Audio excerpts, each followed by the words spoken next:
বোনদের উপর অত্যাচার মানছি না,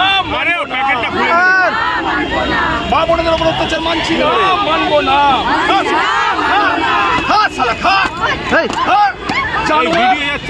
জানোয়ার কথা করে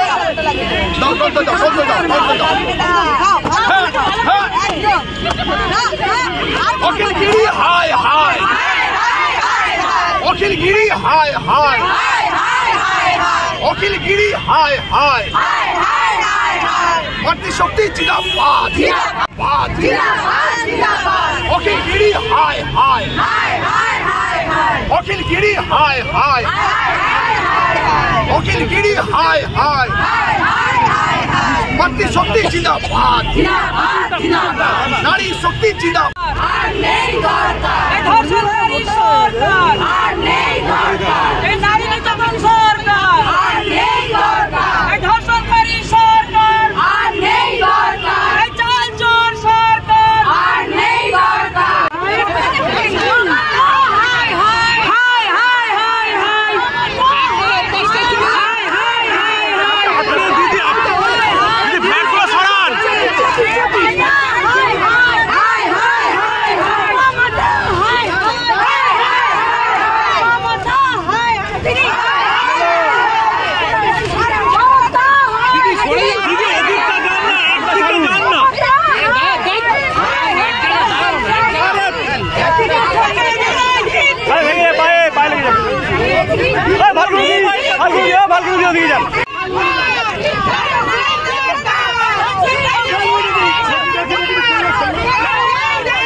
সামনে থেকে সরো।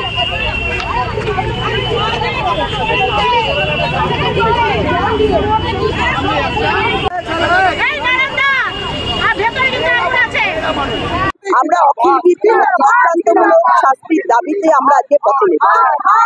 আপনারা জানেন যেভাবে অখিলগিরি ফরেস্ট রেঞ্জ অফিসারে যে ধরনের ভাষা প্রয়োগ করেছে তাতে যে ধারা হওয়া উচিত, এবং এর আগেও মাননীয় দ্রৌপদী মুর্মুর বিরুদ্ধে যে ধরনের কুরুচিকর মন্তব্য করেছেন, এবং তিনি কারামন্ত্রী। আপনারা জানেন, আমরা জানি কারাগারে 100 শতাধিক মহিলা গর্ভবতী হয়ে পড়েছেন তার সময়ে, সেখানে বিভিন্ন দুর্নীতি হয়। সেই জন্য আমরা তার বিরুদ্ধে তদন্ত এবং তার দৃষ্টান্তমূলক শাস্তি চাই।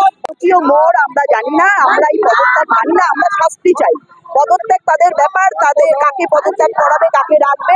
আমরা চাই যে অন্যায় করতে তার শাস্তি, পদত্যাগ নয়। তাহলে পার্থ যে যিনি চাকরি চুরিতে পার্থ চ্যাটার্জি যে আছেন তার কেন পদত্যাগ ওনারা করানি, কিসের জন্য? তাহলে তারা সাধু। যে জ্যোতিপ্রিয় মল্লিক তার এখনো এমএলএ পদ যায়নি, কিসের জন্য? এখনো অনুব্রত মন্ডল জেলা সভাপতি রয়েছেন, কিসের জন্য? তাকে শাস্তি দেবে না, মানুষের আইওয়াশ করার জন্য এই পদত্যাগ, এটা আমরা মানি না, আমরা শাস্তি চাই। বোর্ডের এটাই কাজ, সবার সাথেই তারা এরকম ব্যবহার করে। এটা ওনারা মিডিয়ার সামনে বলেছে, এটাই শুধু আলাদা। কিন্তু সবাই এই ধরনের ব্যবহারই তৃণমূলের প্রকৃত রূপ সেটা সামনে এসেছে, সেই জন্য তার বিরুদ্ধে শাস্তি তারা দিতে পারবে। কোনো কঠোর সিদ্ধান্ত নেয়নি।